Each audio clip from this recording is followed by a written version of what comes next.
Hello and welcome to Balls on a Tray, the inescapably named gaming podcast. This is Season 3, Episode 18, and we're recording this on the evening of Thursday, the 16th of May, 2018. I'm Tony Chandler, and with me tonight, Simon Allen. Hi, Simon. Hi, Tony. How are you doing? I'm pretty good. How are you doing? You look weirdly more tired than me. Yeah, which is weird because you're a new father, aren't you? So you should be incredibly tired. Do you feel incredibly tired? You know what, actually, and I'm probably going to regret this, but yeah, I feel pretty good. I feel much more awake than I did last time, 2 weeks ago, after 2 weeks of doing this. I was kind of got into the swing of it, and my wife's really good at getting up and doing some of the late night feeds as well, so it's we've kind of fallen into a cycle where she does like the early ones, and I kind of get up early in the morning and do the kind of early starts. So yeah, it works out well. I'm not feeling anything like as bad as I was expecting to. So that's good. That's good. I think I'm feeling less tired from not being at work than I am from the lack of sleep, you know? Yeah, it's just what's going to be interesting is the going back to work, I suppose, and then having the baby as well, you know.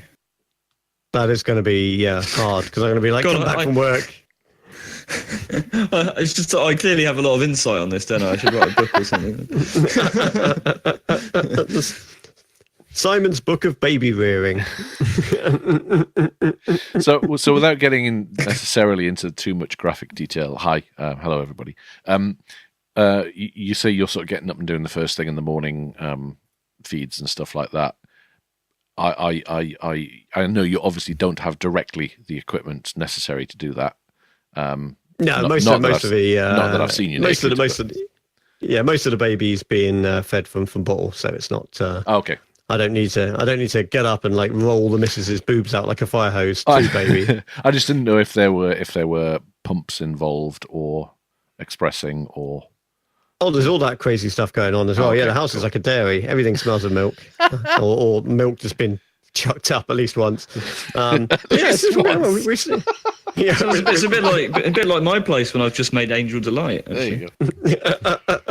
I have to say, sometimes you could come down into my kitchen and see there's like all the formula powder kind of gets everywhere. So it just kind of looks like I've had like a crazy night of like the old Bolivian marching powder, like lines of it cut up all over the kitchen and bottles everywhere. If it wasn't for the fact they're like plastic milk bottles, it looks very much like kind of the aftermath of a really cool party. And everyone's up all hours. It's kind of mad. Excellent. Yeah, it's not quite so. I better introduce our special guest. Our guest this evening, Mr. Jonny Cox. Hi there, Johnny. Hi, Tony. How you doing? Like I say, not bad. Getting by, considering I thought I would be much worse at this stage. I thought I'd be like nodding off mid-sentence, but getting there. Yeah, well, I was lucky enough to pop round your house earlier this week, weren't I? And I just wanted to say how much of a dad you look now. So you've got a little bit more beard. I'm getting musketeer. A lot. Yeah, actually, it is looking a bit musketeer. This sort of beard mustache combo, which I need to shave off, but I just can't be asked. So I put round D'Artagnan's house, and I tell you what, you looked well in control, Tony. I was very impressed. You felt like you looked well in control of this young. No, I have to say, I was bricking it, and I thought, I'll be terrible with no idea what I'm doing. But it's been like 3 weeks, and I just feel like I've been doing it forever. It's kind of like I guess you have to, don't you? Like, it's like learning to swim. If you jump in, you either drown or you do it, don't you? And so yeah, I don't know. I think a few people said that to me. That I think they all expected me to have no idea, and I'm a bit more competent than they were hoping. I mean, they probably listened to the podcast and therefore weren't expecting a high level of competency. But it's all right. I thought you looked all right. I mean, give it a little while, and I'm sure you'll be broken. I mean, I see lots of start to unravel. Yeah, I see lots of dads in my shops where you'll have like a 2 or 3 year old behind just screaming at the top of their voice, and like the dad's just giving up and just staring blankly in front of them and just go, "Come on, just for fuck's sake!" Just that is one thing I've making noise. That's one thing I've learned to do very quickly, actually, and that is just like completely blank out the sound of crying.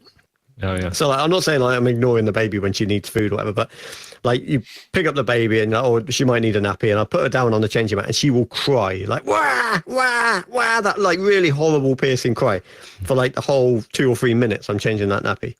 And you just like you don't even notice it after a while, and she suddenly stops and you're like, what's that? Oh, that's weird. It's like you've gone deaf. It's really strange. You just kind of get so used to it, you can just blank it out. It's quite a skill. You turn into like Spider-Man, where you can just hear every other noise in acute detail around the whole house. Well, what I do get, which is really weird, is like when I say like turn on, like we've got this really noisy extractor fan in the bathroom. When I turn that on, occasionally I convince myself I can hear the baby crying over the fan, and then as soon as I turn the fan off, nothing, and I'm like, oh, it's just me imagining it. So like it's more like I sometimes hear it when it's not happening, which is kind of weird. It sounds a bit Insidious or The Conjuring or something. The babying, yeah, it's like yeah, it's weird. It's like a real change of life. I have actually managed to play a few games this time, though, unlike last time when I hadn't played anything for 2 solid weeks. So, Well, the so that's quite beauty of your situation is you can always leave the kid with Athos, Porthos, and Aramis if you need. Did you just Google them, or did you know that? No, I think I know that, but I might be wrong. Athos, Porthos, and Aramis. I think so. Yes, because D'Artagnan was the 4th. Aren't they? Oh, I was going to say, aren't they types of Lynx fragrances? That's the 5th Musketeer, Africa. Yeah, he died because he got covered in loads of women chasing after him. I've narrowly escaped that fate myself a couple of times. Is that when you tied loads of £5 notes to your jacket? Unfortunately, it was at a dog's home through the high street. Yeah. So, Johnny, what have you been up to? Anything interesting? Yeah, so my wife got sunroofed, and I've got a baby called Hannah. Oh, sorry, mate. Do you know what? I laughed so much when I heard about sunroofing. It's the first time I've been learning loads since I turned 30. I now know what a half is. I can't believe I went 30 years without knowing what a half was. What, like a fireplace? Yeah. Just never come up in my vocabulary. It's not really a commonly used word, is it? No. And I also found out we had a Spanish lady staying with us a little while ago. And we was talking about, like, I don't know, the reference point for me is like football, which she likes Real Madrid, which is great. But then the second reference, when I've run out of stuff to say about Real Madrid, I said, oh, what about that bullfighting, eh? And she's like, yeah, it's terrible. I said, what do you mean it's terrible? And she goes, they kill it. I was like, you what? And I realised that my only reference point on bullfighting is Herbie Goes Bananas, which is where Herbie has got a big red cape or whatever and is in this ball. But what I didn't realise is the 20 minutes that precedes that is absolute horror. And she YouTubed it and showed me. And me and my wife, who's also in her 30s, had never seen that before. So I realised I've been living a really sheltered lifestyle up to the age of 30, and I've learnt 3 things since I turned 30, and a ball that gets killed at the end of what I thought was a fairly innocent game. Yeah, they have like spears chucked in them, don't they? Before the whole red flag bit. Yeah, it's pretty fucked up. Pretty horrific. Yeah. I mean, like, I'm a meat eater through and through. I used to work in a butcher's, but that's still pretty fucked up, and I just can't contain that at all. Yeah. Do you know, is my one Spanish fact. Which is that they use the word, I think it's huevos, I don't know how to pronounce it, but basically their word eggs is what they say for balls. So then we say, I was kicked in the balls, they say, I was kicked in the eggs. Yeah, huevo. So there you go. Huevo. Actually, funny you say that, talking about that, because I'm going to make myself sound incredibly stupid, but another thing I've learned since I've been 30. Is this the Alpha David thing, because you told us? Oh, yeah, the Alpha David thing was one. That's the 4th thing. I've got an even worse story than that. So for some reason, right, me and my wife was ordering a Thai. So we got the old Thai menu up on our phone, and we looked at something that was like appetizers, and you had something, and then you had mains. And we like what was in this middle column. We quite liked what it was, but it was under a heading that I'd never read before. So I phoned up and I said to Chinese guy or Thai guy, whatever it was, I said, I would like to order this stuff from the menu, hors d'oeuvres. And what I realised is that a Thai guy, or I think it was a Chinese that I phoned. The Chinese guy taught me French, even though his main language was Mandarin. And I can't believe I've gone 30 years without even at all acknowledging or reading the fact that hors d'oeuvres is spelt like that. Hors d'oeuvres. Hors d'oeuvres. I think a lot of people have that moment quietly, Because I can't. I They don't do, think yeah. I must have been mid. I reckon probably mid to late 20s. Maybe I noticed that, but I think I was probably like out for a meal with friends or whatever, and I was just like, oh, and you figure it out like you just got lost or something. Yeah, I didn't have that. You finally figure it out. Like and but you keep it quiet, and then you get home. And then you fall on the floor of the shower and you sob uncontrollably. Yeah, but it's one of those moments that I can't live down, but I can't not share with people. So I know what you mean. It's I do. You know? I do that. I do like something really embarrassing, and that was so embarrassing. Luckily, no one saw. And then I'll see someone 5 minutes later. Oh, you won't believe what I did. Fuck! Why am I telling you this? Yeah, Like, yeah. Another one is Rioja. Yeah, That's a classic one that people get wrong. painful, isn't it? Yeah, but I'd like to think that I raise above those kinds of people, but I'm not. I'm just, I'm wallowing down with those people, unfortunately. Yeah, I think you just producer John's just like tickled. He's an old man, producer John. You know, he was like he was around before French was, so you know he's been through it all. It's sad but true. Actually. Good point, well presented. Simon, you've been up to much? What did I do? No. No, that's a perfectly legitimate answer, isn't it? I had a hangover at the weekend, and the day after I did the sort of post-mortem and sort of thought, well, I don't really think I deserve this, but I rifled off everything I'd been drinking, and then it was pretty bad actually, and yeah, and I sort of have, yeah. So the thing is, I've gotten quite old now by mistake, and I wake up at 7 every morning, which I quite like. So I get up and it's fine. I don't sleep in ever, and but with hangovers, I'm not quite mature enough to avoid getting a hangover fairly regularly, but I am mature enough to wake up early apparently. So I sort of woke up at 7 on a Sunday with a stinking hangover. I couldn't get back to sleep. That's what 17 woo-woos do to you, Simon. Wish it was, but we were Appletini's. Oh man, that would be so nice. Don't knock the Appletini.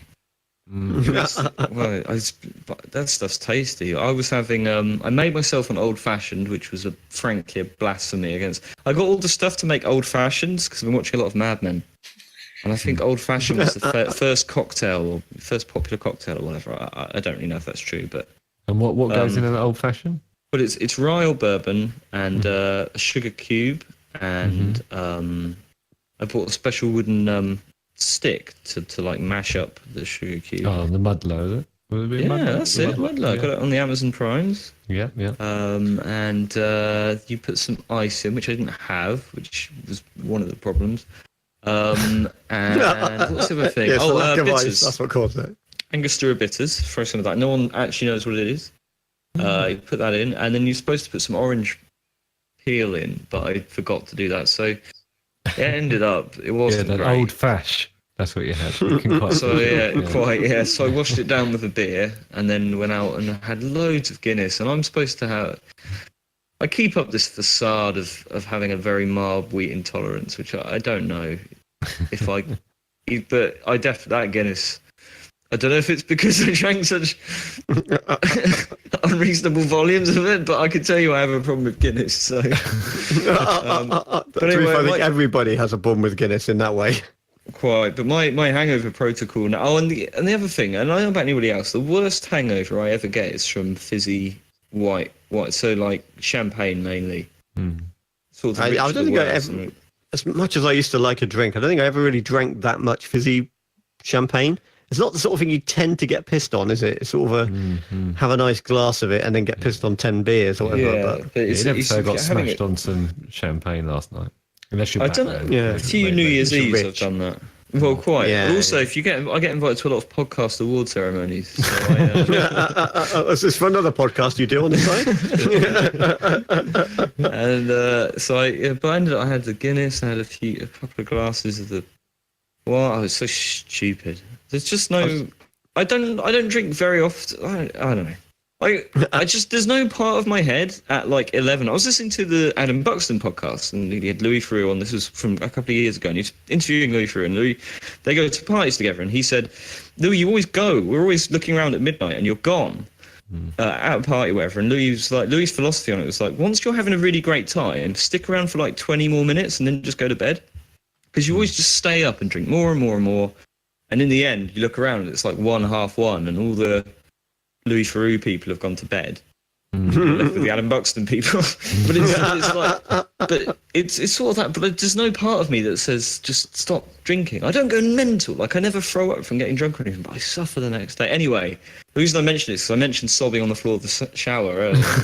That's now my hangover protocol. You remember Eva Green and Daniel Craig in that Casino Royale movie? It's like that, except there's no one like sucking the blood off of my fingers. I did it. My first year at university, I had a student room that was supposed to be for like a disabled student. So I had it was a much bigger room, and it had a bigger bathroom, and like the whole bathroom was kind of like you sort of could go in there in a wheelchair, and the whole room was kind of like what do you call it, like a wet room, so you could just This put is what the shower. happens when you lie on your application, Tony. Yeah, that's right. I just told them that I had a gammy leg. No, I was just lucky. It was just a lucky room, and my other friends had rooms like next door that were like a third of the size. But I used to go in there and just like get up with a hangover, sort of crawl pretty much into the bathroom and just put the shower on. And because it was like unlimited hot water, not like living in a house. So I used to sit on the floor, like in the corner, like very much like that, but you just described from the Bond movie, just with the water running over me for ages, till I could eventually face the world with a pot. Yeah, so I try not to use that too much water. It doesn't go on that long for me. I wish it could. I wish it could go on for like. I could sit there all day. It was unlimited, so I used to come out like Dr. Zoidberg, kind of like all wrinkled up. I was going to say, you were talking about Guinness having a bad effect on you. Could be due to a wheat intolerance. When I was at university, I actually stopped drinking Guinness on Sunday, Monday, Tuesday, Wednesday, and Thursday nights because it was so bad when I farted in lectures that people were getting upset. So I actually had to stop drinking Guinness on those nights.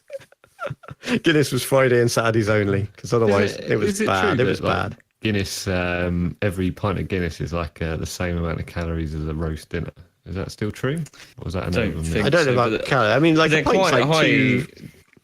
250, something like that. Yeah, calories? I would have said like 300 or something, but it's like the worst thing you can. It's like one of the least healthy things, apart from Domestos, that you can. Which is probably on a tie with tequila. Litre for litre. It's basically blending bread. Like liquid bread. Yeah, it's terrible. I shouldn't drink it. Mind you, we went to this social club for the there's a big family thing we did, which was a lot of fun. But the bar at this social club, I mean, I drink a lot of different things, and I didn't want to start the night with a gin and tonic, so I thought we're gonna have a beer here. So what beer do they have? And the best I could do, the only beer I really vaguely wanted was a Holsten Pils. It was like a Pilsner. It's such a social club drink, that. Well, quite. And I looked at it, and I looked at the side of the bottle, and it said basically, the ingredients. It was like beer and glucose syrup. I'm like, what's going on here? Like, why are they putting syrup in my beer? So that was off for the Pils, and we're onto the Guinness. Oh, it was a woeful showing from me, really. I've been to a lot of those kind of social club dues where you get like a warm beer that kind of fills up with a third of it is head, and you're there for 25 minutes waiting, and then you ask for a Coke or something, and they get it out like a little can that's not refrigerated and pour it into a glass, and dreadful, and then charge you £1.50. So Guinness, just for the edification of you and our audience, our listener, Guinness is 210 calories a pint. Oh, right. Oh, I think 250 is more like cider. Cider's actually worse because it's all sugar. I don't know. Yeah, it's like 200 for lager and 250 for cider. That's how I remember it. Oh, not bad. So it's a lot of calories I don't get anymore, which is why I've got a lot thinner. A lot of empty calories there. Empty calories. Yeah, they were never empty though, because they used to fill my nights with fun and the memories last. The memories last for minutes. Yeah, minutes. Although I have to say, I would never have met my wife if I wasn't pissed. So swings and roundabouts. So likewise, she says the same. Yeah, exactly. So to put a tail end on that, I was listening to a podcast, funnily enough, Strange that Ralph Garman, American guy, he has found a hangover prophylactic, something what you take before you drink that stops you getting a hangover. Apparently works. Is a it charm. just boatloads of water instead of beer? No, it's not. So he's not really a beer drinker. He drinks a lot of Jack Daniels. He likes his bourbons and stuff like that. The occasional gin and tonic, other stuff. Not so much the beers. But he drinks. He can drink quite a lot because he's fond of it. And he reckons that Asian pears, if you have Asian pears or Asian pear juice before you go out and imbibe, then it protects you. You don't get a hangover. I got really drunk one night, and then I woke up in the morning and I unlocked my phone, and I was just looking at an Asian pear, and I was That's like, a different Asian pear. Yeah. Oh, I see. Sorry, yeah. I'm talking about the else, fruit. Yeah. There's a fruit. You strange boy. It's interesting because there's a certain pears and apples and pineapple, maybe orange, but certainly those ones. They're as juices. They kind of bloat you a bit in your stomach. So I wonder if apparently it's preventing it from being metabolized. Apparently, there's an enzyme in it which prevents the rapid metabolizing of the alcohol and the dehydration, which therefore follows it. Yeah, that's the other thing. I think if I just remember before going to bed, just drink like 2 pints of water, and then you have to wake up and go toilet and that. But when I was 18, you hope you wake up anyway. Yeah, when I was 18, whenever I come home, I always used to drink a pint of water, and that used to sort me out. Yep. Yeah, It's just dehydration. The hangover is just dehydration. That's all. Yeah.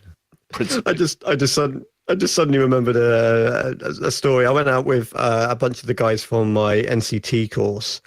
And we had they had a load of beers. I don't drink anymore, but I just, was along for the ride. On the way back, one of them was just really drunk and telling this really funny story about how he was on his way home and he needed to shit, and he ended up shitting all down his neighbour's wall. And he was just telling the story, going, "Why am I telling you this?" I'm like, this is brilliant. And then I found you guys know Roger's Profanosaurus. It's the Viz swearing dictionary. You guys never seen it? It's hilarious. And I was looking through that the other day, and there's expressions in there that are so brilliant, like "face like a plasterer's radio," which you can probably figure out for yourself. But then one of them was kebabble dash, and it was basically exactly that. So like shit all down a wall when you've had a kebab and a load of beers. Anyway. Moving swiftly on. Yeah. Okay. Well, let's Got a title for the show. Kebabble dash. Well, let's have a look then. Who has been? Well, do you know what? It's a full house across the board here. Every single one of us has been playing God of War, but we did discuss that quite a bit last time. So maybe we'll start with something else. Jonny, what have you been up to apart from God of War then? Right. I found a new hobby. I have decided. Is it the same hobby but with the other hand? Yeah, it is, but you just sit on it for half an hour. It feels like something else. I've decided that I'm going to try and collect all of my old video games that I've ever played, ever. Now, you mentioned this to me before, and I was curious. I didn't say when you came around and I chatted to you, but I was thinking, I have a terrible memory, and obviously for the PS3, Xbox 360, Xbox One, PS4 generation, and even PC if you've got a Steam library, you've got a quite handy record with trophies and achievements of what you've played. What about the earlier ones? How could you remember those? So what I've done is I've committed a few to memory, and plus I also have some of them, especially on the PS2 and PS1. I had about 10 or so games each.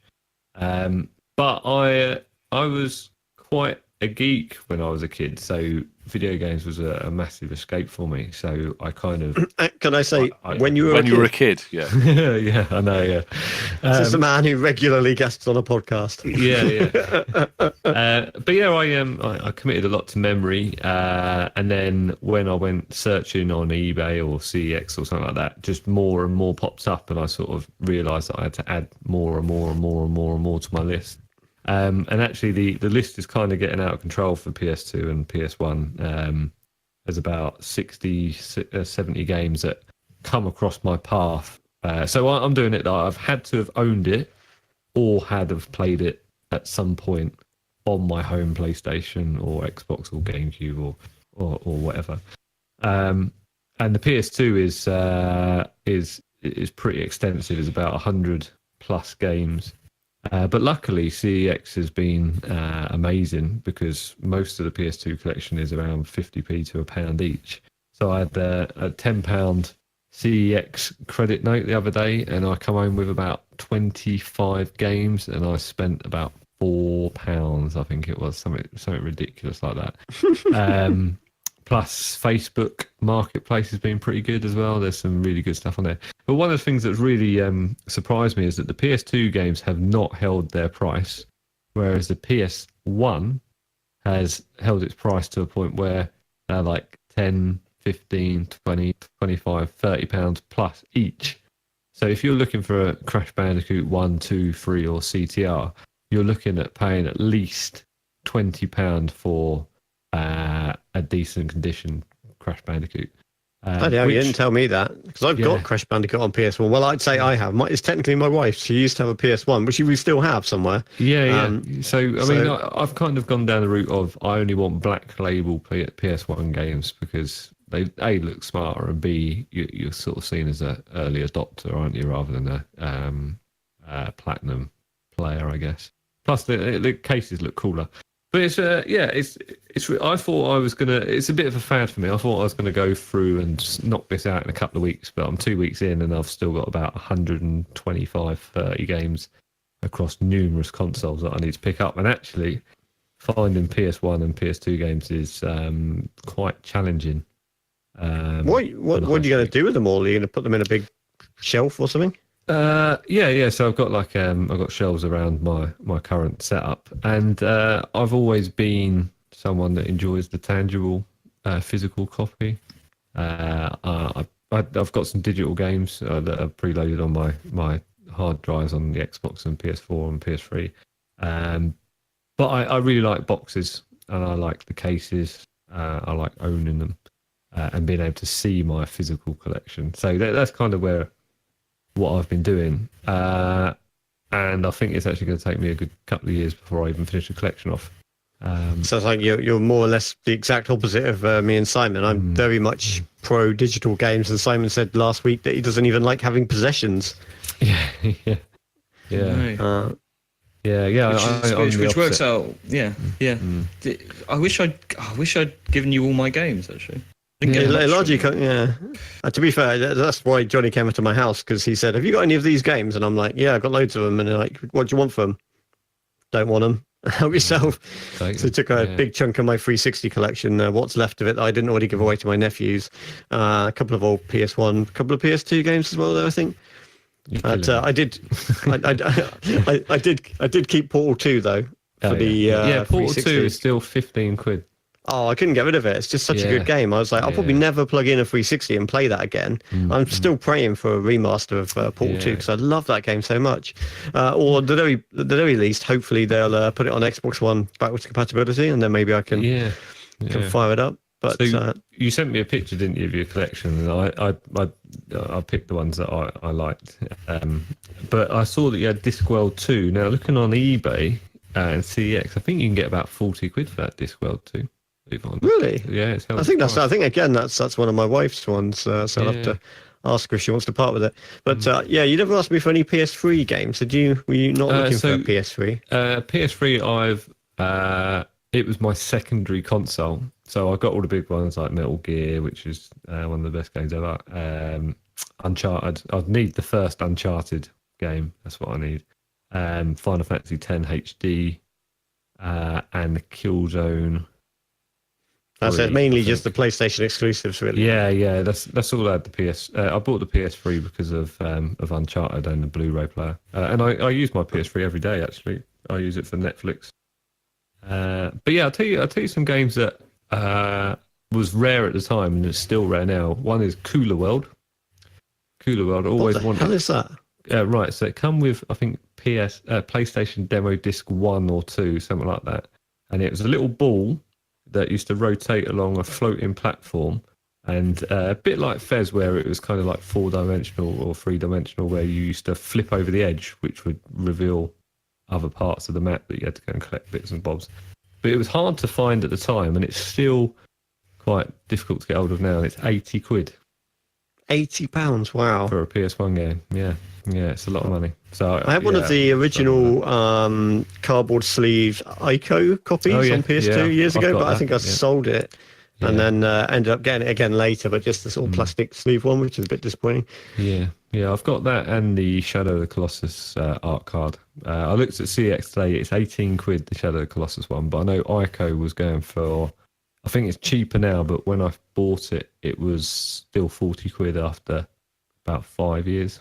Yeah, the wind must have been taken out of its sails by the remasters and stuff, definitely. Most definitely. Yeah, Have you gone around charity shops? Because I've given away loads of games to charity shops, and probably the volume of games I've given away to charity shops probably means that that's probably enough for you to go and check. That is a really good point, actually. No, I hadn't thought about it. I've been restricted with CEX, of which I've my now illness of looking for games is taking me to 3 different CEXs in 3 different parts of England. I went into game is pretty much non-existent, and cash converters. Actually, in Hemel Hempstead, they've got quite a few in PS1 cash converters. But the other 2 that I've been to, I went to Watford and MK, and they didn't have a single PS1 game in there. Really? But I'll tell you what else. I mean, it's not something that I'm going to collect, but Dreamcast. Oh my God, they are so expensive. To find, you could pay 50p for Crazy Taxi and CEX for on PS2, but you'd be paying like £30 for Crazy Taxi on Dreamcast. Yeah, it's scarce. I think it's probably just pure scarcity, especially with PAL versions, because they didn't do that well. GameCube games as well. You'll still be paying £25 for Mario Kart Double Dash. I've said before about Nintendo games hold their value or hold them more than most. GameCube games, they're half their original price, no less. You can't get a cheap GameCube game at all. Well, you still get that retro feel by buying your digital games on Switch as well, can't you? For about twice the price. On the PlayStation and Xbox. Yeah, so I think Facebook is where I'm finding the most value from people selling stuff that they don't know the real value of. So it's turned into a bit of a sickness, really. It's kind of taken over my life, and I've kind of run out of money. Wife filed for divorce, and the prenup was a sensible decision for us. That's where I am at the moment. But charity shops is a good suggestion, Simon. I might go to my local Oxfam / Ian Rennie, whatever. There's a Irving Welsh story, which I might have mentioned on this podcast once before. It's just a short story, but it's about a guy who's got like one of these books, like 500 films to see before you die. And he just basically watches them all the time. Like every night he watches a film and he ticks it off the list and he ticks it off the list and ticks it off the list. And at the end of the story, he watches the last film and he hangs himself. So whatever you do, don't get the last game. Just leave one there, just so you've got something to live for. Yeah, maybe right. Actually, to be fair, I did start doing that with the wife on IMDb, do the top 100. But there's some terrible films on that top 100 list. Oh, no. Lord of the Rings, all that shit. No, that's a brilliant film. No, there's some awful films on that shouldn't be on there. What, the top 100? Yeah. Just pretentious. You haven't watched that one where Bjork's playing a prostitute who's dying of cancer, have you? Because that's probably on the top 100. Is it? Maybe. Yeah, I haven't looked for a couple of years, but we started it and I was like, this is painful. The ones that I haven't seen. I'll have to look through the 100 actually and see at some point see what's on there that I haven't seen. You'd be surprised how many you've seen. The IMDb top 100 is just not a good scene at all. It's really bad. Like, I've got a book that someone, I think my sister and brother-in-law bought me a while back. I've got 1001 movies, which is really big, but that's pretty exhaustive. The trouble is, it's out of date pretty quickly because really good movies come out. Yeah, like Marvel Infinity War, which is very good. Anyone see? That's quite good. Yeah. You guys watch that? Anyone see 3 Billboards Outside Ebbing, Missouri? That's really cool. Oh, okay. I've heard good things. Love that. Great film. So let's see. Okay, I'm going to read the top. I'm going to work through for number 1 of IMDb's top 250, right? And we'll see how quickly it falls apart because I can't remember, but I've got a feeling it falls apart pretty quickly. So number 1 is Shawshank Redemption. Yeah, good movie. Yeah. Which is interesting for the. Yeah, okay, I won't go into that, but it's got a 9 point. I think people rate it because of the fact it is a Shawshank. I mean, it's a good film. It's a great film, but I think people feel bad for giving it under an 8. They didn't like it. Well, because it's okay, all right. The Godfather's number 2. Yeah, rubbish. Dark Knight is number 3. Number 4 okay. is Godfather Part 2. Number 5 is Pulp Fiction. okay. Number 6 is Schindler's List. Number 7, 7th best movie ever made, Return of the King, Lord of the Rings. Shite. Oh, that's a great film. Then number 8, The Good, the Bad, and the Ugly. Number 9, 12 Angry Men. No. Number 10, Avengers Infinity War. Oh, is it? Number 11, It's got Inception. Number 12, The Fellowship of the Ring. Shite. Good film. 13, Fight Club. 14, Forrest Gump. Forrest Gump's a good movie. You film, can't say yeah, it's good not, film. but there's no way it's worse than Infinity War, though, is it? This is weird. Go down. Try and find something particularly mental. Yeah, there'll be like a Citizen Kane's on there as well. I've watched that. Apocalypse Now comes in at 39, which means it can't begin to compete with Forrest Gump. I mean, I don't. Yeah, okay. I found this when looking at baby names. There's like lists of the most popular baby names for each year, and you just see like a name like something really stupid. Apocalypse Now was on there, was it? Yeah, Apocalypse or something. But honestly, you'd see a name like that, and it would be like 42nd, and then you'd see like a name like Claire or Joanna or something at like 43rd, and you're like, well, how the fuck is that less popular than this really stupid name? And I guess same with the movies, just like, I mean, there are these like big superhero movies, the most popular, best films ever made. They're never going to be, are they? I think they shouldn't be allowed to be in that list until your movie's at least 10 years old. Yeah, so I don't know. It's just a bit weird. But then I suppose how can you possibly be objective about it? But that top 10's reasonably, Not too mad, yeah. What's that? top 5 All right. maybe. Well, let's go away from that. I wanted to. I know we talked about it a lot last time. I did want to talk about God of War because I have found some time to play it, and wow, I have to say, you guys are pretty much bang on the money with some of your downsides to it. Those menus and skill trees are like just Byzantine and labyrinthian. They're just kind of like whoa. There's like so many options going on there, and it's really confusing. And it keeps popping up. Do this, and then you can slot this into this and that. And yeah, it's very very confusing. It was always much simpler in the old God of War games. But yeah, I was just really impressed with it actually. Interestingly, and I know Simon will probably slightly disagree with me on this, but there was a conversation last time that I sort of sat out of a bit because I hadn't played it about it looking more like a kind of Dark Souls kind of game because of the where your camera is and you've got your character there and all this. But Simon saying on the right difficulty level, it feels like a God of War game just in that kind of. What I found interesting about it is I've tried to play those kind of Dark Souls games and I just didn't click at all with like the combat and the fighting, and I just couldn't at all get my eye. And maybe I never gave it a fair shake, but God of War is to me like how I expected Dark Souls games to be before I tried to play one. Like they look similar. If you would just look over someone's shoulder and see somebody playing those two games, you might mistake them, but very different. But the way I feel about it is that it's just like how I wanted the Dark Souls games to be for me. I really enjoy the combat on this, and I was a bit worried it was not very, or wouldn't be very much like the old God of War games, but I'm actually really enjoying it, and the graphics are superb. I'm playing it on the PlayStation Pro in the high res mode, same as John was, with all the HDR and all that guff, and that just looks fantastic. But why would you choose just the other option? I thought the other option was rubbish. well, the other options, if you want, faster frame rates and stuff, isn't it? I guess if it's giving you a headache or whatever, you could switch to that. But no, so I've just been really impressed with it. Actually, it's you guys sort of said it was good, but I'm liking it a lot more than I thought I would. And there was a conversation with Kat on previously. She was saying that Atreus was kind of really annoying, but I actually really like Atreus, and I think he's really interesting. And as the game goes on, I haven't played that many hours, but he's sort of developing, and the sort of back and forth between him, between Kratos and Atreus, his son. It's like it was reminding me of The Last of Us in the way that you get that kind of character relationship between the father character and the daughter character. I know she's not actually his daughter, but the whole Joel and Ellie relationship, and that kind of feels like it's building up to something in God of War. And I haven't played enough to say for sure. Do you think it could be mentioned in the same breath, though? Yeah.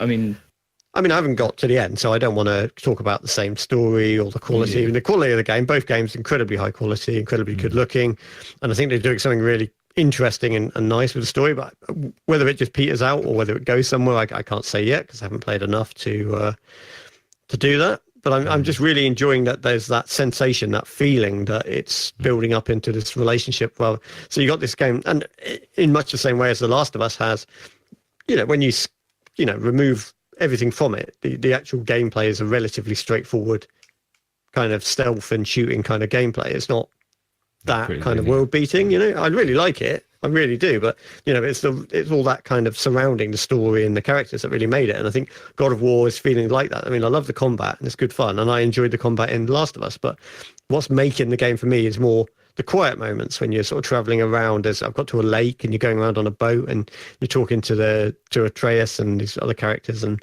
it's a bit more open than I expected. I thought it would just be a very much down the line kind of adventure, and it's not. It's gone a bit more like Uncharted 3 and 4, where you started to get these kind of open areas where you could explore around and do your own things, which you guys didn't really mention, that it kind of opens out a little bit. But Yeah, I mean, one of the things that without it's not spoilery at all, but it's I try not to spoil it. But that bit for me, I mean, I'm probably a little bit further on from you, but not too much. That bit is kind of the becomes the center of your world, I think, or certainly has become the center of mine. And initially, I found Atreus just annoying. He just got in my way, and every time I was walking, he was there, and I'd trip over him, and it was just annoying. There have been a couple of moments where, as a character, he's come to life, and there's one in particular, and he just has a go at Kratos. He really just tells him exactly how he feels about life, and that was very character defining. And I would say that it's not necessarily still a great relationship, but I think it's now got the foundations of becoming something quite interesting. So that I'll be interested to see how it goes. Just it's the moments where like the boy gets upset and Kratos kind of reaches out a hand to him, but then like pulls it back. Yeah. And that's like I can really kind of associate with that. It's like I finished the game, and I think similar to you guys, I was a bit daunted by the prospect of all of the menu systems at the start. But as you just progress through, you just naturally have to use them, so you just kind of get used to them.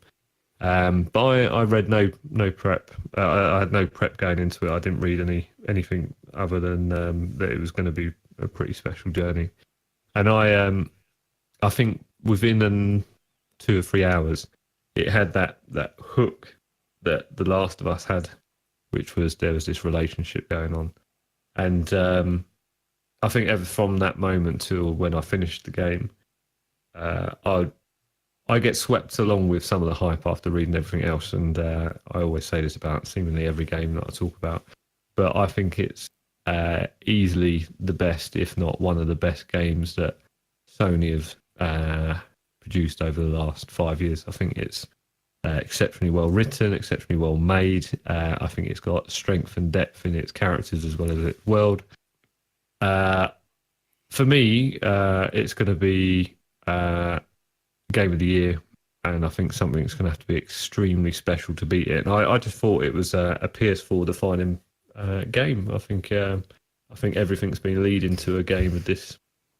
For it's going to be console defining. I thought it was fantastic, absolutely fantastic. It definitely feels special to me. There's definitely something about it, that kind of X factor, almost like say The Last of Us. If you break it down, what it is, it's but it comes out as more to some of its parts. And so far, God of War is playing itself out to me as if that's what I'm going to end up with, something that's just like bigger than perhaps that's any right to be. But I obviously don't want to shoot off about how brilliant it is, and then maybe it all falls apart at the end. But I guess you finished it, and you're very happy with it. So Yeah, I mean, I'm conscious of doing this with other people because I don't like it when I do it myself. So I'll keep it brief. But I thought it got better as it went along. And fantastic. I mean, I feel it turned off at all. I thought it got. I mean, I'm feeling like it. I feel like it is improving actually as it goes along. Definitely. I didn't realise how long it was. Either it's a long game. How long did it take to complete it? I would say, and surprisingly, I didn't do that much of the side stuff because I was finding areas that I didn't want to find. About 25 hours, I think, first playthrough, and then I've played a further 5, 6 since I finished the game, I think. Yeah, because that was the thing I did. There's there was like a challenge I did, and it said, "Oh, you don't have to do this now. You can leave it and come back later." So I'm like, "That's interesting." So I didn't think I'd be able to come back. Yeah, it felt it felt like I was playing a Final Fantasy in an action adventure setting. It felt so vast. Yeah, it was. I loved it. Absolutely. Yeah, I've probably done the exact opposite to Jonny. I'm doing everything that I possibly can as soon as I can do it, and that in and of itself is somewhat frustrating because there's stuff that I can almost get to. But I can't. And it's like, well, okay, so I need something to be able to do that. How do I find that thing? Because I want to do that. And because Simon said that there was a thing that was my frustration. I mean, some games do it incredibly well. Like I'm pretty sure Fez does it and Witness does it, where you have to learn that knowledge or get something in order to be able to progress. And I think some games do it exceptionally well. I thought God of War didn't do it very well.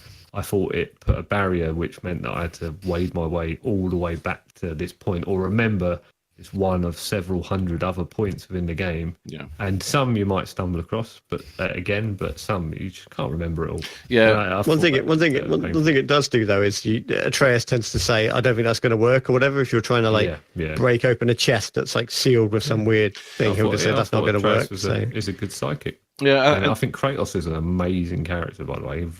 His voice, fucking amazing. It's better than my Cockney cum chav. No, I mean, the thing is, I always enjoyed the Kratos before when he was like a really two-dimensional character. Like very little to him, and like do you remember like the sort of dodgy little sort of sex mini games and stuff in some of the God of War games? You'd like go into a room and press a few buttons and like shag 2 women and come out with like your full health bar. And all that kind of mad stuff, like it feels so tacky now, but it was, it was good fun at the time. Revolutionary at the time. So, the voice is Chris Judge, isn't it? Is it Chris Judge? It's Teal'c in Stargate, and his signature voice is very, very good. Yeah. Has he always done the voice for God of War for all the years? Because I don't know, but he's definitely the. I'm not sure if that's this Kratos. Yeah.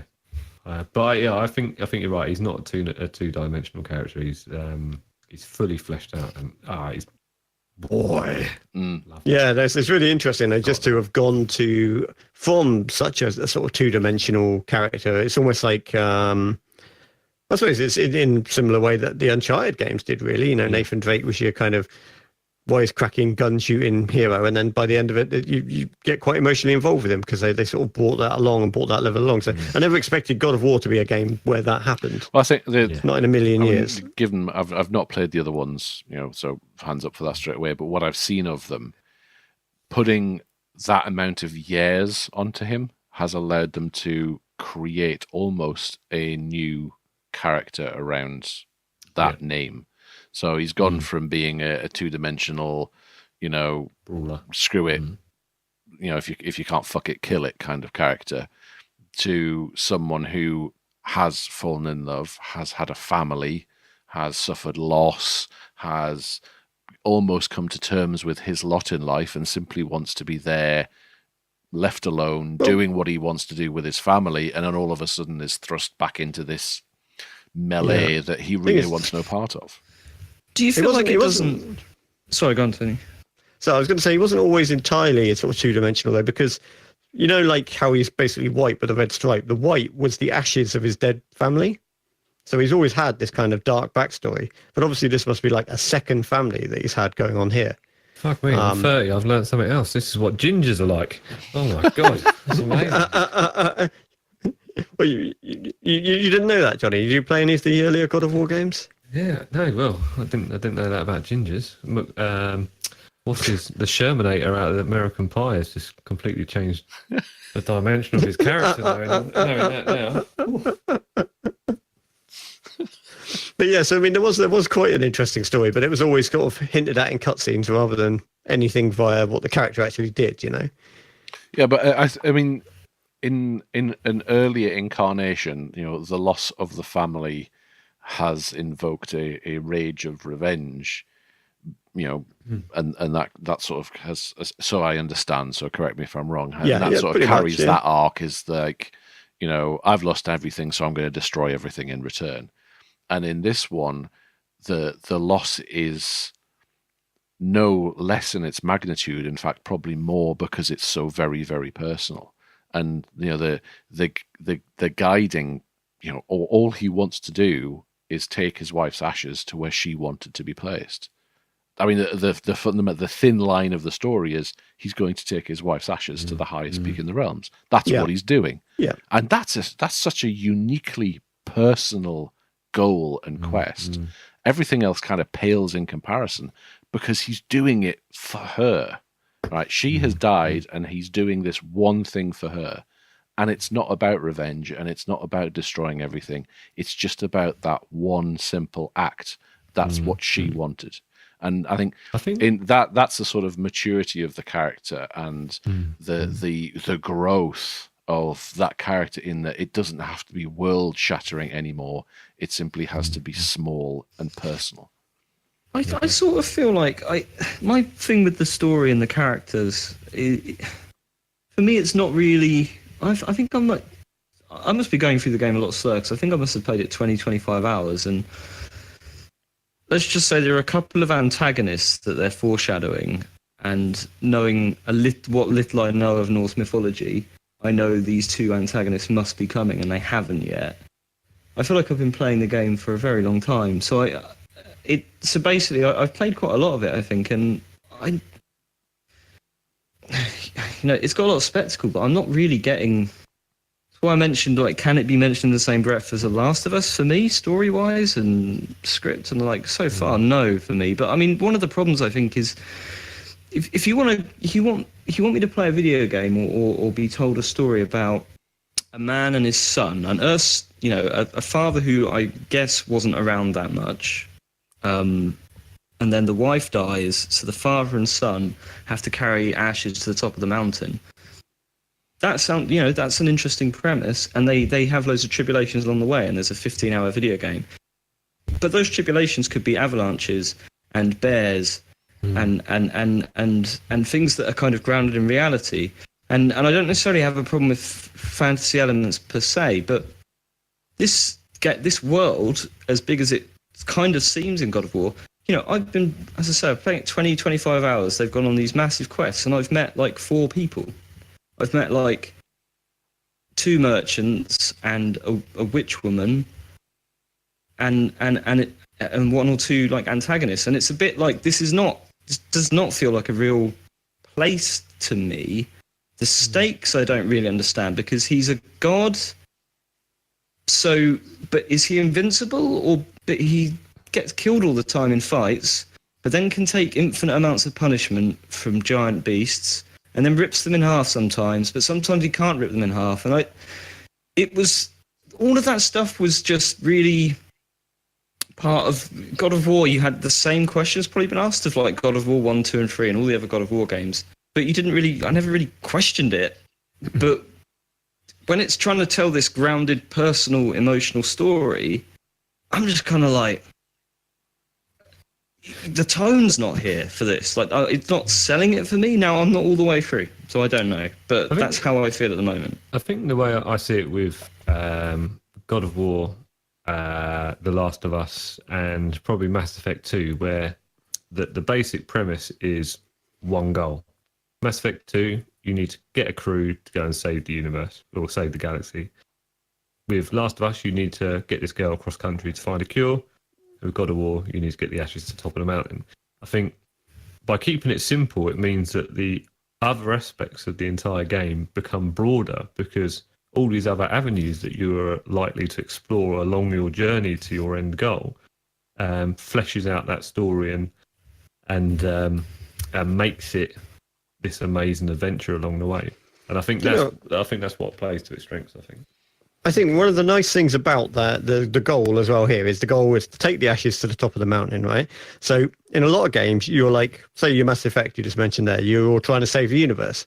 And then you'll bump into somebody who'll say, oh, I need someone to collect like 10 items from blah or whatever. And you're like, oh, it's a side quest. It fills up the game a bit, gives you a bit more to do or whatever. And you go and do it. But at the same time, you should be saving the universe.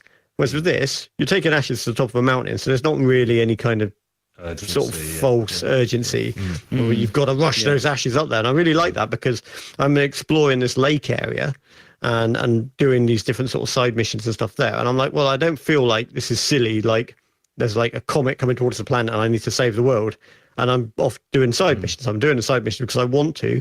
And I'm bonding with my boy while I'm doing it. And I think that really works well, not having that kind of hard, urgent deadline on the game. Just that story makes that fit better.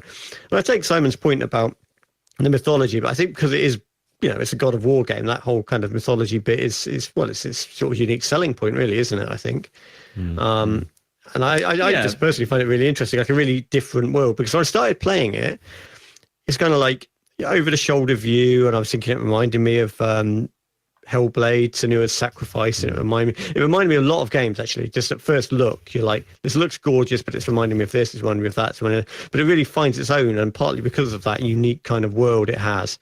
Because in terms of looks, a lot of games look brilliant, and they look very similar now.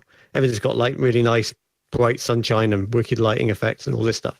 So I think God of War's world, that unique mythology part, is what makes it so interesting. And also the whole idea for anyone that's been through the series of going from the kind of Greek mythology to the Norse mythology just makes it like such a change. And he's kind of like out of place. Like you say, he's a god, but he's not really in his realm. He's somewhere else. And I don't know.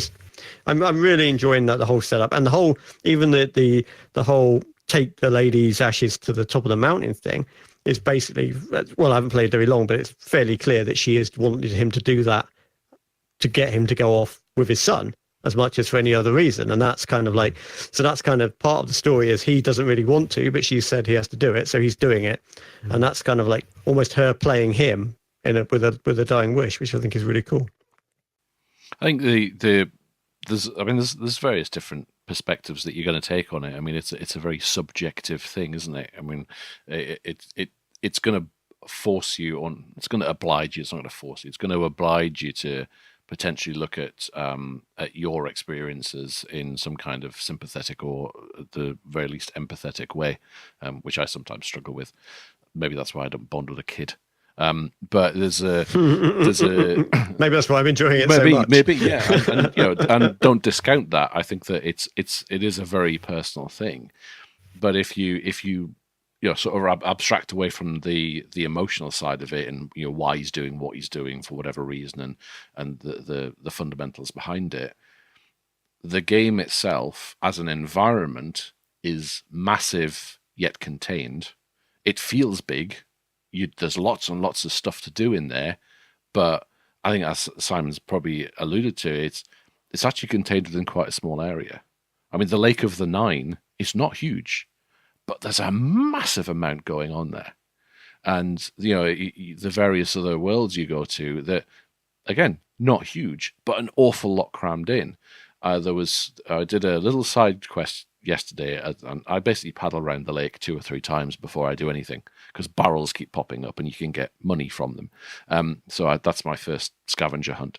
So I went to this little island, and it's a little island in the lake, which is uncovered. And there are so many tunnels and levels and chains and climbing bits, and this thing basically spiraled in and around itself. And there was so much to do that was crammed into this tiny small space, along with all of the puzzles and the logic puzzles and the challenges and the monsters and all that kind of stuff.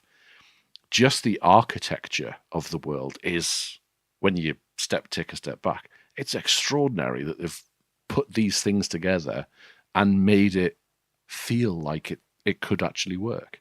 And the other thing is, I was stood on the top of a high bit, and I won't say where or what, but looking out across the Lake of the Nine to the far side, and you can see everything. And I'd look the other way, and I could see back across the wood to where the house was, and you could see the Circle of Enchantment and the break in it.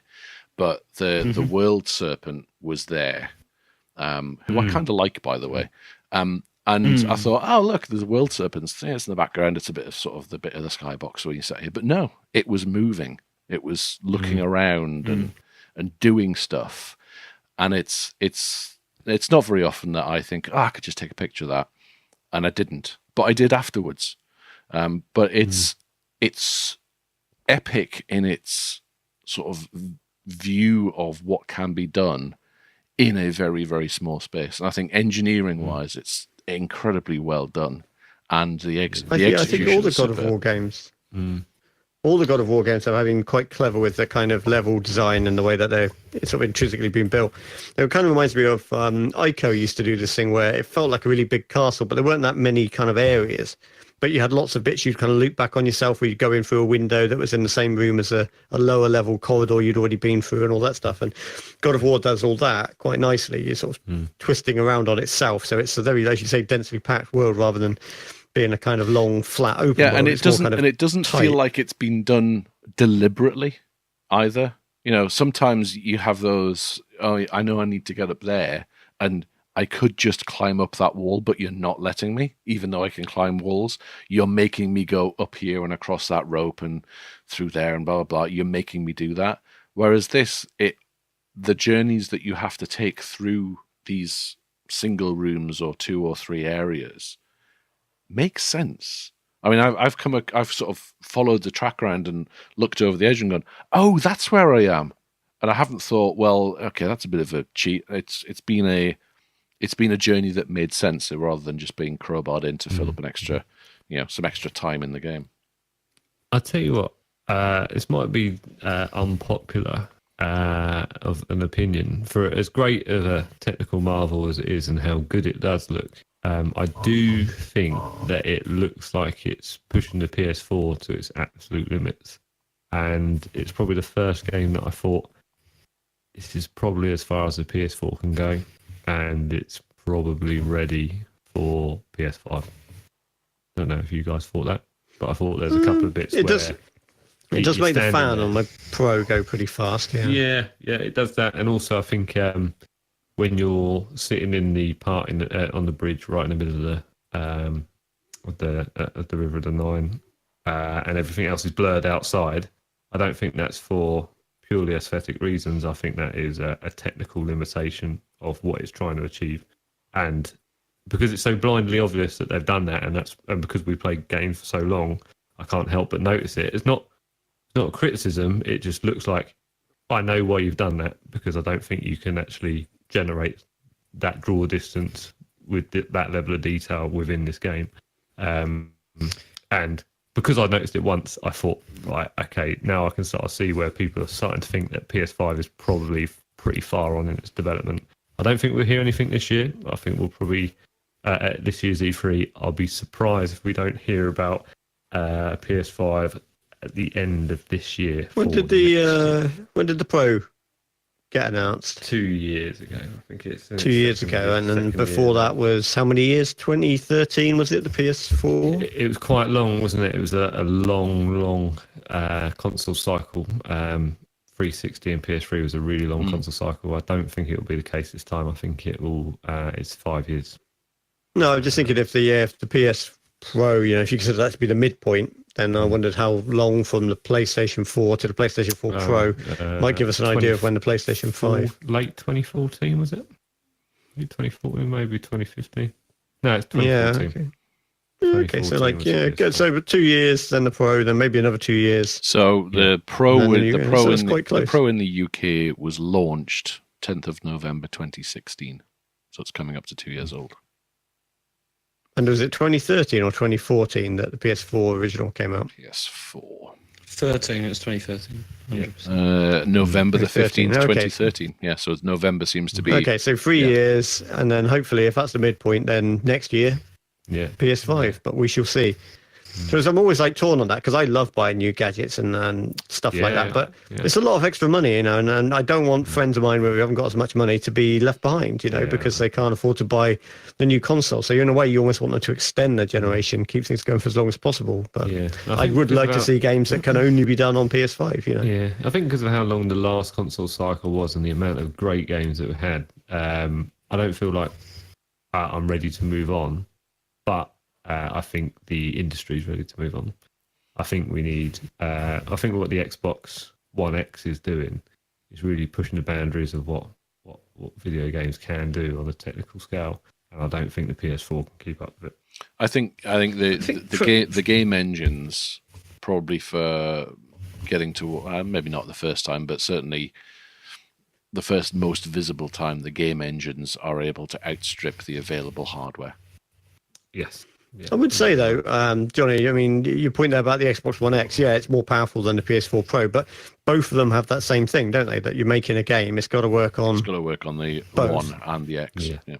So you can't make like just the PS4 Pro exclusive game. It has to be a PS4 game that also is enhanced on Pro. So yeah, that kind of holds it back anyway, though. So until there's a complete new generation, then that's always going to be an issue. Yeah, I think I honestly think that we'll start seeing a new console every couple of years in the very near future, similar to what we see with iPhones. iPhones aren't cheap; they're £600,000, £700,000, £800,000 each now, and people can afford to buy a new one each year, and they're a multi-billion-pound industry. Why can't they do it with video games, which is bigger than film and music put together now? Well, I think then the other thing is if you use the iPhone as a paradigm, then why not do the same with consoles and give people the choice as you do with iPhones? Yeah, I mean, for example, I have an SE, which is now 4 years old, and I don't want an 8 and I don't want an X because it's just a lot of money for something which I'm not going to use. But the chat is that the SE2 will have the same innards as the X, but be in the SE form factor, same size, single hand, comfortable size form factor. Now that makes sense because it's also going to be a third of the price of the X. I'd buy that. That seems a bit unlikely to me, though. That's that's what the industry is saying, is that they're expecting it in September. If you looked up when the iPhone SE came out, it was the equivalent not of the latest iPhone at the time. It was the equivalent of 1 or 2 below. But I don't think that it's not that unfeasible. I mean, I think that the chips, the actual chips don't seem to be the expensive part of it from Apple's perspective. They seem to put the chip. Yeah, it's the screens and So I think. I mean, yeah, it's possible, but I don't see them selling their cheapest iPhone a third of the price of their most expensive one with the same processor, even if it's for no other reason than for differentiation. Well, anyway, I was using it to go back to the point I guess John was making. So, what's wrong with presenting? Having that cutting edge, doing, at the bleeding edge of technology and pushing everything as fast as it possibly can go, but also maintaining a second level of platform which will work. No, I mean, you can add an extra level. Like at the moment, we've got the PS4 and the PS4 Pro. Like the Apple thing used to be good, better, best. Yeah. So you could have good PS4, better PS4 Pro, best PS4 Elite or something, and that's like an even more high-powered one. And then if people want to spend the money, they can. If they don't, they're quite happy to keep a PS4, which would be the cheaper option. You got then, your £200 console, your £300 console, your £400 console, whatever, 200, 400, 600, whatever you want to do. And I think that would be, like a really nice way to do that. In terms of publishers and developers, they've been doing this for PC for years, right? They have low-end settings, they have medium settings, and they have high settings. Why can't we do it? And also, when you think about your console and your HDMI port, it detects that you're using a 4K TV, so it immediately upscales to 4K. Why can't a developer create the same game with the same experience, but then just do it in 3 separate increments? I think that they figured that out to a large extent. And a lot of games do have that now, and I think I think there's a very good chance that the PlayStation 5, which is something that I think will happen, I think that PlayStation 4 consoles, original PlayStation 4 consoles, I think technically will, how well they run them, I don't know, but I think they'll be able to run. There's a good chance they'll be able to run PlayStation 5 games. Weirdly, and then obviously PlayStation 5 will play that whole library as well. And I think that the reason for that has been built into this generation of machines, which is it's a standard chipset. It's a PC, isn't it? And and it's not as complicated as PC. All that granularity. You've still got three models. You've got PlayStation 4 absolutely. Pro, and then PlayStation 5. So where PC game developers historically have been able to provide you with the facility to up or down your performance to match your hardware, you don't have to have that, like you said, that level of incremental granularity. You've simply got, okay, what am I running on? I'm running on a 4 or a Pro or a 5. Okay, I run this set. That's the set that I run in terms of my graphic instructions. And it actually becomes easier for developers to do that on the console than it does on the PC. And, we're seeing the same games across the board, PC and console. So it's in there. It's in the DNA. It's only the specialized chips, the graphics chips that in the consoles that need to be driven. If that happens, and I like the idea of having, you buy your new PS5 game and it works on PS4, it works on PS4 Pro, and it works on PS5, and it looks best on PS5 and better on PS4 Pro and, okay on PS4. But if they do that, they need to have a line. They need to be able to say some games will only work on PS5. Do you know what I mean? I don't think if they keep that kind of thing you've got now on the Pro, where everything that works on the Pro has to work on a PS4, then you're going to scupper certain games that just won't be able to work. But then look at the Xbox One X at the moment. They market it as if you're a proper gamer and want to see the very best that the Xbox can deliver, buy a PC. Yeah, buy an Xbox One X. Well, yeah, but I think the market is now mature enough and wide enough that people are starting to make those educated decisions. It's if we use the phone analogy, there's a reason I have an SE. It's because I don't need and would probably never take advantage of the full features and power of an 8 or an X. So I'm not going to pay the money for it. This thing does exactly what I need it to do. And if a slightly better version of this thing comes out, then I may make that buying decision. I think if we put that into the games console perspective, yes, there will be a set of the market that will buy the low end, and they will get that experience. There are also a set of the market that will always buy the latest console. And they will, because they want that elite experience, they will buy a console, they will buy a new monitor, they will buy a sound system because it all has to work and it has to be the best. Yeah, absolutely. And I think you look at how diverse the game library you can download and buy is for the PlayStation 4. There's absolutely a huge benefit to Sony and Microsoft. And they've kind of done it with the S that Microsoft's offering. Yeah. You get a console on the shelf, in 2020, and you've got the PlayStation 5 there or whatever. But put your PlayStation 4 vanilla on there at £170, and it's got all these games on it, and you can go and people can play Worms and games that aren't particularly demanding. And I think that's quite compelling to have there in the market, in the same way that people will buy the less spec'd MacBook or the less spec'd phone because it's what they want.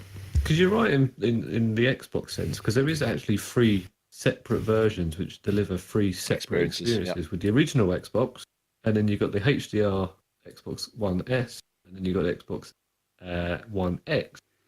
Microsoft have already done it without us even realising, haven't they? Yeah, and I think that's the way it goes.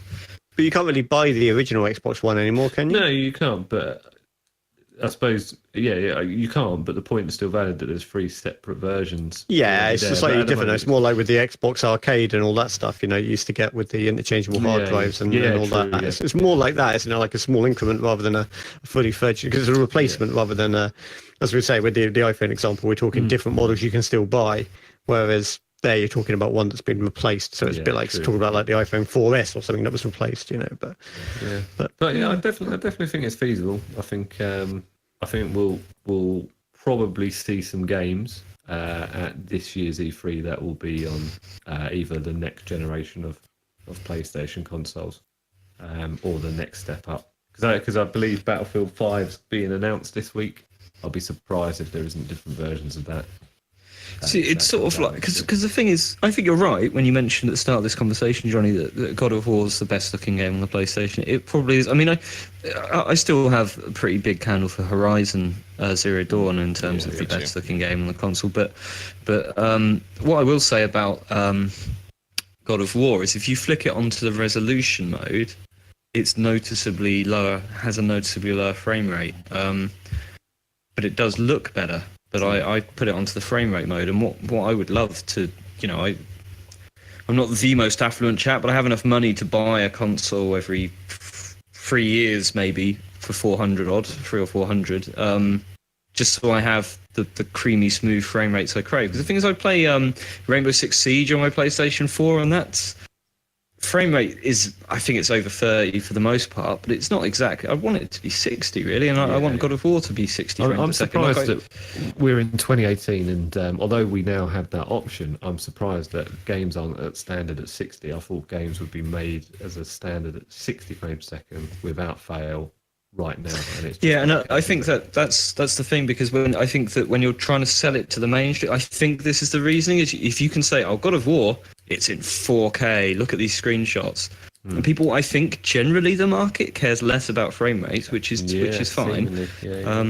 But my worry is the PlayStation 5 comes out, and what they're doing then is they're just pushing it further, right? They're pushing it to 4K, right? Which is not a simple, like, you don't need double the power to render, in theoretical terms, this is a massive reductive, but you don't need double the power to render an HD, to increase the resolution from 1080 up to 4K. You don't need double the power. You need like 4 times or whatever it is, like 8 times the power, or whatever the figure is. It's not actually, it's exponential or whatever. See, point being, a console comes out, and let's say it comes out in 2020, the PlayStation 5 or whatever, they have to take a cut and say, well, this is they have to do all their deals with the GPU and the CPU and the RAM manufacturers and everything, or whatever, and they have to draw a line somewhere, and that line, presumably, if the console's coming out in 2020, that line's drawn in 2019, let's say.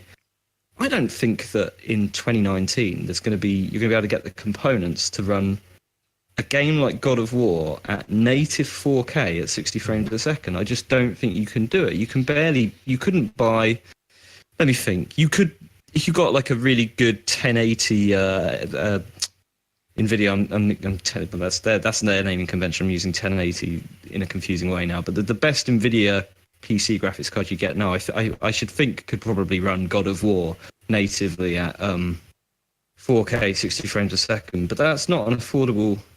That graphics card now would be £600-800, and in 2019, that's not going to be. Even in 2019, you're not going to be able to put that into a PlayStation. Yeah, you're right. I think that the technology's there, but it's not packageable in an acceptably priced console format. I don't know. If you're going to make 20 million of them, even so, and not sell them to idiots doing Bitcoin, then even so, I think maybe you can get it's interesting. Maybe we are just thinking we're a bit further ahead than we thought we was. Because remember when the 360 and the PS3 come out, we was talking about 1080p as the standard, but most games run at 80i or 720p, or in some cases 480p. That's good. And now we're, as a standard, 1080p is the standard. But actually, we're in 4K generation, and not everything's going to 4K. I think that's the problem, isn't it? The 4K is such a big leap in terms of power you need to really properly power 4K, and they're all trying to jump on 4K. So that's it's Simon's worst nightmare. He prefers frame rate. So we've got these lovely looking 4K games, but the frame rates have had to suffer as a result of it. And I think that's partly because that's kind of happened mid-console generation, isn't it? This 4K thing. So the next console generation will hopefully be designed for 4K. And I take Simon's point that it may not be, full on 60 frames, blah, whatever.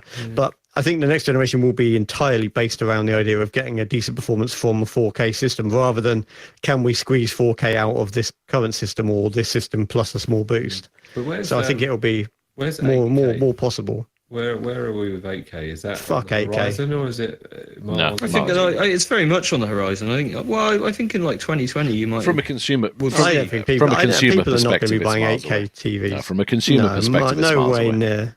No chance. Like another console generation. Or If Miles not more, away, further than if that. not Yeah. Oh yeah. more. Okay, interesting. But the thing is, like, In people are terms already of buying people- 4K sets and they can't really see the difference.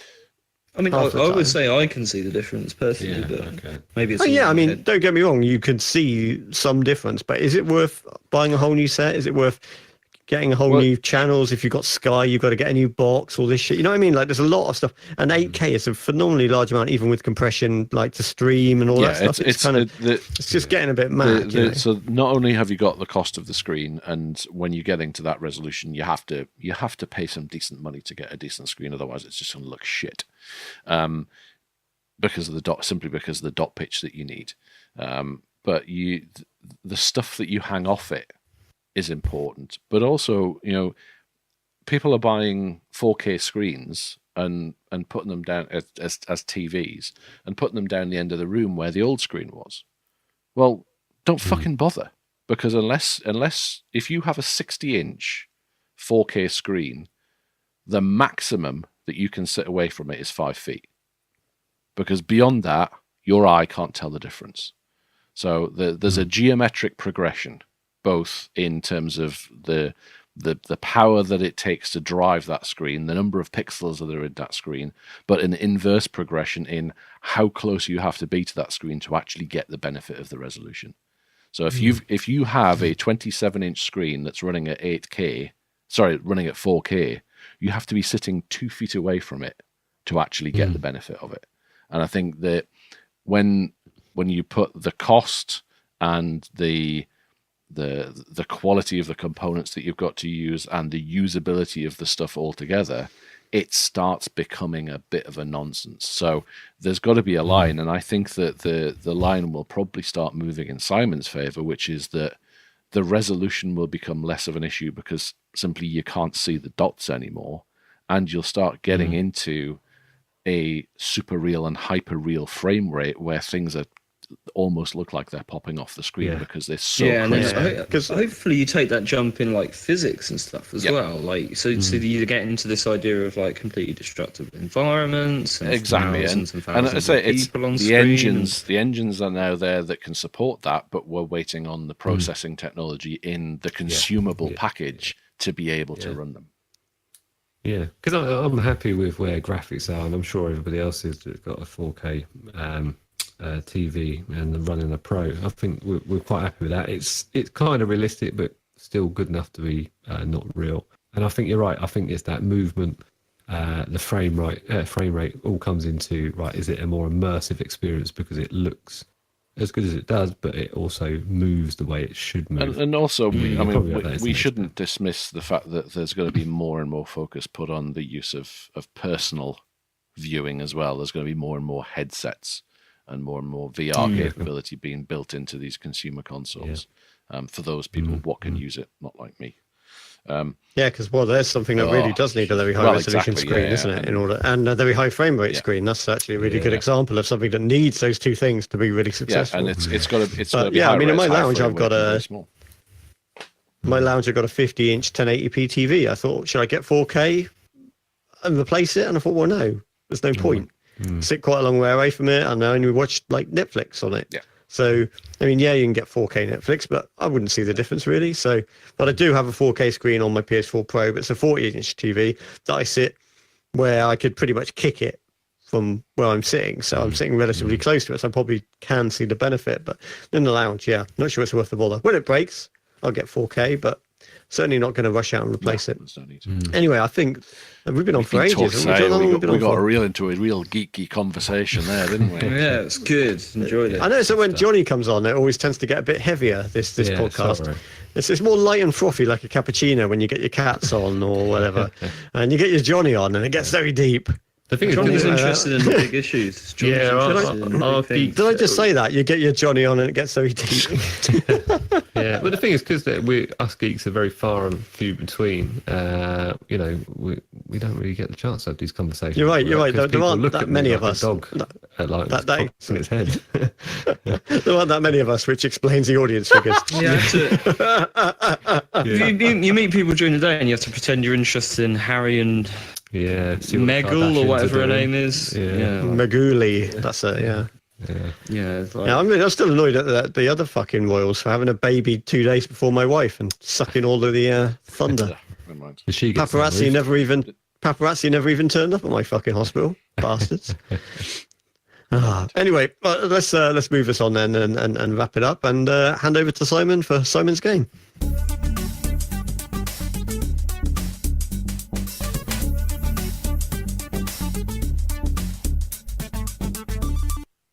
hello and welcome to Simon's Game. So the scores at the moment are 8 to Tony, 3 to the guests, and 5 to producer John. So producer John's in great old shape. Now, I will read a series of 10 clues, and our contestants all have to be are competing to be the first to guess my identity. I'm a video game, rather than a video game character this time out. So, to guess, they say stop and blurt out their guess, and that's the game. So, we all ready? Ready? Yep. Yup. Okay, all right then. So, clue number 1. I feature. You had to think about that, which is the first clue. Clue number 1. I feature someone who's really good at manipulating fake people. Clue number 1. I feature someone who's really good at manipulating fake people. Stop. Is it Call of Duty Black Ops? No, incorrect. Clue. Excuse me. Clue 2. I was released for 2 different PlayStations, a Wii and an Xbox. Clue 2. I was released for 2 different PlayStations, a Wii and an Xbox. Clue number 3. I feature a Spider-Man villain. Clue 3. I feature a Spider-Man villain. Clue 4. I feature music by the Foo Fighters, System of a Down, Queen, and Lynyrd Skynyrd. Clue 4. I feature music by the Foo Fighters, System of a Down, Queen, and Lynyrd Skynyrd. Stop. Is it Guitar Hero 2? Guitar Hero 2 is incorrect. Clue 5. I was released in 2009. So clue 5. I was released in 2009. Clue 6. I'm made by some of the people that made the original Tony Hawk games. Clue 6. Stop. Is it Guitar Hero 3? No, that's incorrect. Clue 6. Stop. Dave Mirror BMX. Nope, incorrect. Stop. Is it Rock Band? You've used up your guess there. You already had a guess on this clue. You only get one guess per clue, I'm afraid. Someone else could jump in, but no. Okay. Clue 6. I'm made by some of the people that made the original Tony Hawk games. Oh, I already guessed on this clue. You've already had a guess. Yeah. So there we go. Clue 7. I'm best played using plastic instruments. Rock Band. Incorrect. Clue 7. I'm best played using plastic instruments. Clue 8. I'm off to Never Never Land. Clue 8. I'm off to Never Never Land. Stop. Guitar Hero 3. That's incorrect. Clue 9. Facts about Metallica pop up when you Stop! Guitar Hero Metallica. I think producer John. I couldn't tell her. I can't tell you who got in there first. I didn't answer, but I couldn't tell you who was there first. I think producer John. I'm gonna make a ruling. All of those guests that led up to it. It should have Yeah, been to be fair, Johnny gave it away, and I would say that we need him to bump up the score for the guests to bring it up to make it closer. No, I don't mind losing. I'll tell you what, actually, I'm on the I right don't know. I just got someone came That's a through my photo. ear. Photo finish. The board. Oh, I thought they the disbanded. Simon's Game The board board have piped up. Oh, here we go. The Simon's Game board have decided to give a point to the guests and Oh John, my word! which takes us to 8 to Tony, 4 to the guests, and 5 to producer And six- John. six to 6 to producer. producer John. So, well, incredible scenes. I mean, wow. It's astonishing, isn't it, Simon's Game? So we'll run through the clues. Clue number 1. I feature someone who's really good at manipulating fake people, so this would have been incredibly impressive if you'd have got it. There's a Metallica song on the soundtrack called Master of Puppets. So I feature someone who's really good at manipulating fake people. Clue 2 was released to 2 different PlayStations, a Wii and an Xbox. That was PS2, PS3, Wii, and Xbox 360, I think. Clue number 3, I feature a Spider-Man villain. Again, very impressive if you'd have got this. There's a Metallica song, Enter Sandman. Oh, do you know what? I was Sandman, thinking for some reason it was Alfred Molina. I was thinking Doc Octopus as well. All right, clue. And I thought I 4. was very clever thinking that as well. I totally missed it. I totally didn't. I must be more tired than I thought, because when you said I feature a Spider-Man villain, I thought you meant Spider-Man as a villain. That really confused me. I'm like, but isn't he a good guy? You didn't say anything, so it was one of those quiet moments of embarrassment. It's not being about Well, yeah. Clue 4. I feature music by Foo Fighters, System of a Down, Queen, and Lynyrd Skynyrd. So this is a sort of curveball, and I didn't really know this or couldn't remember, but you apparently those bands have songs on the soundtrack that you play as. I guess I don't know. Yeah, I'd always assumed it was just Metallica songs, but Yeah, there's a few interspersed there.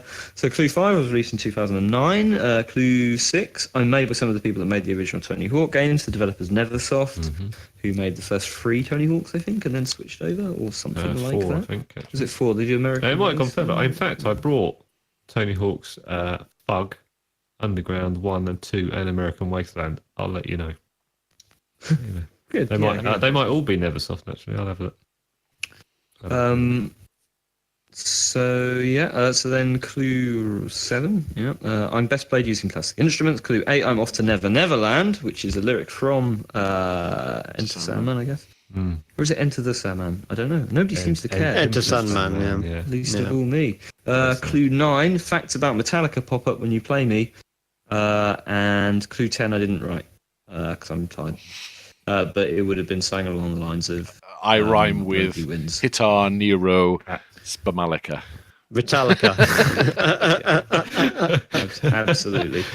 So there we go. So that was a particularly thrilling instalment of Simon's Game.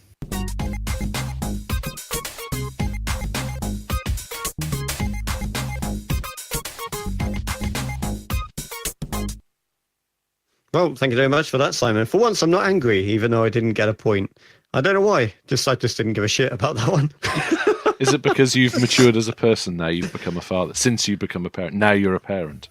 Maybe as a parent, John, I've got better things to worry about. I'm going to have to try and get there into every podcast with that one. As a parent. Excellent. No, I don't know. I think it's because I was so far off the ball on that one. I didn't even know what was going on. I was thinking, who the fuck's Spider-Man villaining? So, Villaining. Is that a thing you can do now, is it? Can one villain villaining somebody? is well popular. All the kids All are well kids into are the old villaining villaining, these yeah. Yeah, dabbing, planking, villaining. It's all very big. Okay, well, thanks everybody for listening. Thanks Simon for co-hosting. Thanks Johnny for guesting, and thanks producer John for producing.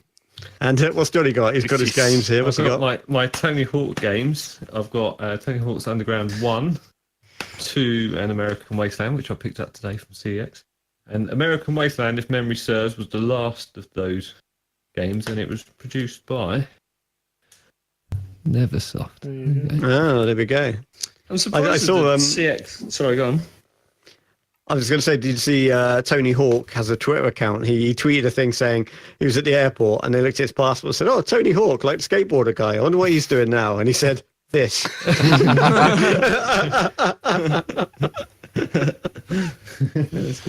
Shocking. Anyway, Sorry, Simon, you were going to say something just before we wrapped up. Well, I was just saying, like, that it's a weird situation for the CX people. They were like, it's this guy. Literally, they look really fucking confused when I turn up with 20 games and they go, "You trading in?" I go, "Nope, I'm buying them." But yeah, What the hell? If you just said yes, would they have just given you money for the games you picked up off the shelf? well, I didn't want Driver 2 because it was platinum, but it was £2.50, and I said to the guy, "Oh, it's platinum. It doesn't look like platinum in the window, but it's platinum, so I'm trying to avoid them." He's like, "Okay, then that's fine." And then we had a conversation about it, and they go, "Yeah, so just put it to one side." And then he continued to process it through the till, and I ended up with a platinum version of Driver 2 because I was too scared to say no. But yeah, That guy sounds like a fucking genius. yeah, what a salesman. He's like, look into my eyes. The eyes, not around the eyes. You will buy this platinum copy of Driver 2. You don't look like D'Artagnan. That's what you look like. The guy out in the little room. on a CEX note, have you heard the radio ads that they're running? Where they don't call themselves CEX. They call themselves sex. Fucking hell! It's like it's ironic, given that they're like the people that work there and all their customers are just virgins. And you said about Johnny getting funny looks when he goes in there. That's because he's the only one that doesn't stink of BO that's ever been in a CEX shop. Actually, that's why my wife will not go in there because fucking right, they stink. Yes. Yeah. What? I hate CEX. I really do. That raw iron that's on the floor and BO. That's all it's. Well, yes. Well, on that, I think it's probably time to end. So don't forget to follow us on Twitter at Balls on a Tray. We're on Facebook, facebook.com/Balls on a Tray. And producer John's sticky bit in the middle, which I haven't seen for a couple of weeks, I must catch up with, is on our YouTube channel. If you search on there for Balls on a Tray, you should find us. Just watch out for the dodgy channels. Because, it's a fucking weird name, isn't it? Right. Okay. So thanks for listening. We'll see you all next time.